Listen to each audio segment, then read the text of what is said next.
हम जानतानी कि ई बखत ऐसन बात करे के नहीं के दोस्त, लेकिन अब औलाद की खुशी के खातिर चुप रहल भी तो ठीक नहीं के।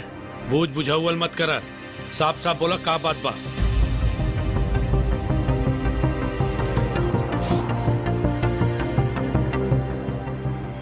हमार बेटा और तुम्हारी बेटी एक दूसरा से बहुत प्यार कर ले। बस नारायण बस। का बोल चाचा जी? बदतमीज, तोर हिम्मत कैसे भइल रे?